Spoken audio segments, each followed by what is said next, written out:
Perpekto raw kung ilarawan ng mga taga-Vatican ang paghahanda sa misa ni Pope Francis sa Manila Cathedral bukas. Nakatutok doon live si Tina Panganiban Perez. Tina! Mel, ito ang sumalubong kay Pope Francis pagdating niya sa bansa kanina.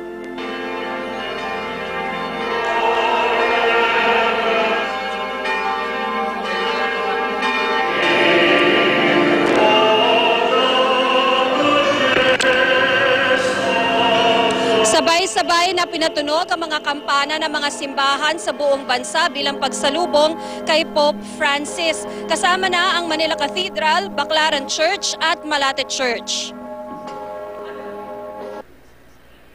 Pasado alas 11 ng umaga bukas, Mel, ay pupunta rito sa Manila Cathedral si Pope Francis para magmisa sa may 2,000 mga obispo, pari at mga religious men and women. Ayon sa mga taga-Vatican, perpekto raw ang isinasagawang paghahanda rito. Ayon kay Manila Cathedral Rector Monsignor Nestor Serbo, maaga raw kanina nag-inspeksyon ng mga taga-Vatican. Sabi nila, all is okay na. Sabi nga nila, tutto bene, parang something like that. Perfecto. So, hindi na nga sila nagtagal, umalis na sila. Sarado ang cathedral sa publiko. May liturgical rehearsal din kanina na off-limit sa publiko. May mga ipinasok na rin mga bulaklak. May nakahanda na ring first aid station sa sacristy para sa anumang emergency, pero umaasa si Monsignor Serbo na hindi ito magagamit. Sarado na rin ang mga kalye sa paligid ng Manila Cathedral at katapat na Plaza Roma.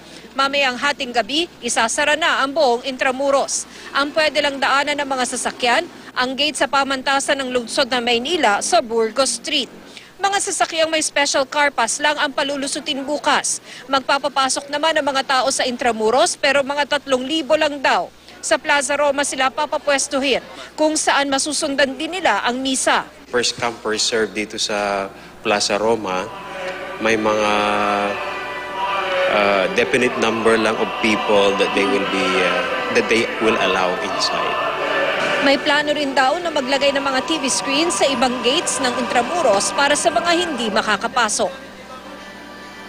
Mel, ang naririnig mo sa aking background ay bahagi ng rehearsal ng Manila Cathedral para sa sagawang misa ng Santo Papa bukas. Paalala ni Monsignor Serbo sa mga gustong pumeso sa Plaza Roma, dumating ng maaga at magsuot ng disenteng damit. Mel? Maraming salamat sa iyo, Tina Panganiban Perez.